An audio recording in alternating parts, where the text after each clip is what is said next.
বাংলাদেশ সরকার, মুজিবনগর সরকার, যেটা মুজিবনগর সরকার লেখা আছে, মুজিবনগর সরকার ও উক্ত সরকার কর্তৃক স্বীকৃত অন্যান্য বাহিনী তারা সবাই মুক্তিযোদ্ধা হবেন।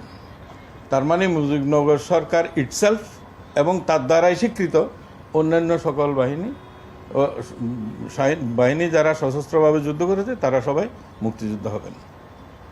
এটাই। তাহলে মুজিবনগর সরকারের মধ্যে কে ছিলেন?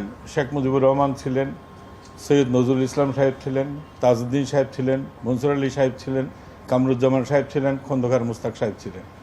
এরা সবাই মুক্তিযোদ্ধা। আর কোনো ব্যাখ্যা? এই যুদ্ধটা এই সরকারটা পরিচালনা করেছে। এই সরকারের লেজিটিমেসির বাইরে কাউকে স্বীকৃতি দেওয়া হয় নাই। এই সরকারটাই তখন ছিল বাংলাদেশের স্বীকৃত সরকার, যেটা প্রবাসী সরকার।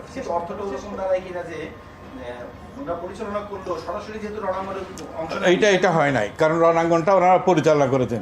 তাইলে তো একই কথা আপনি সেক্টর কমান্ডারদের ব্যাপারেও বলতে পারেন। তারা কি যুদ্ধ করে নাই?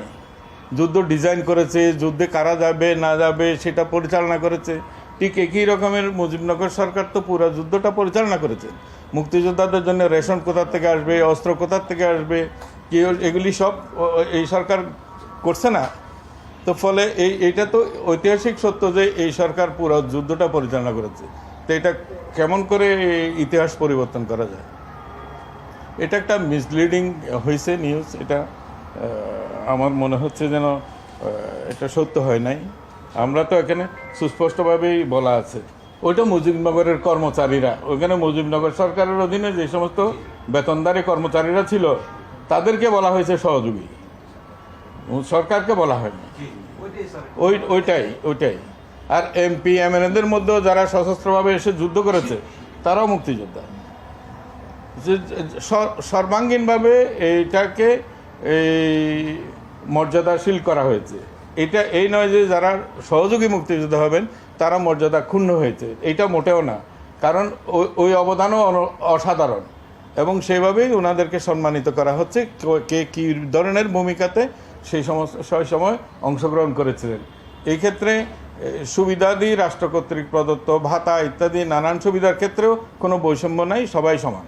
এরা সহযোগী, যারা যুদ্ধ করে নাই তারা কী করে হইতে পারে? এটা যারা মুক্তিযুদ্ধের কারণে ওই ভারতে গেছে, নানা রকমের কাজে তারা এনগেজ ছিল, সেখানে হয়তো সে কেউ স্বাধীন বাংলা বেতার কেন্দ্রে, তারপরে কূটনৈতিক এবং আদার অন্যান্য কাজে তারা ব্যস্ত ছিল, তারা সহযোগিতা করেছে।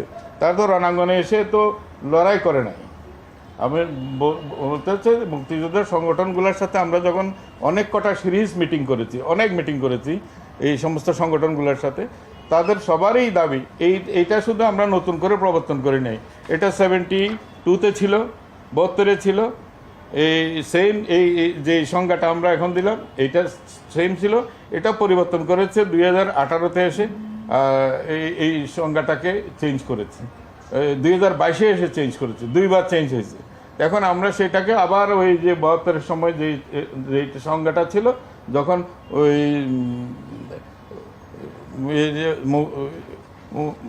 মুক্তিযোদ্ধাদের জন্য ট্রাস্ট গঠন করা হয়, কল্যাণ ট্রাস্ট, তখন এই সংজ্ঞাটা ওই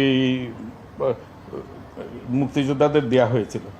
সেই সংজ্ঞায় আবার এটা মূলত ফেরত যাওয়া, মানে ইতিহাসকে ইতিহাসের জায়গায় রাখা। এখন একটা লোক আমি দাবি করছি আমি মুক্তিযোদ্ধা, উনি দাবি করছেন উনি মুক্তিযোদ্ধা, কিন্তু শাশ্বতভাবে বাংলাদেশের সমস্ত মানুষ জানে যে মুক্তিযোদ্ধারা কারা, মুক্তিযুদ্ধ কারা করেছে।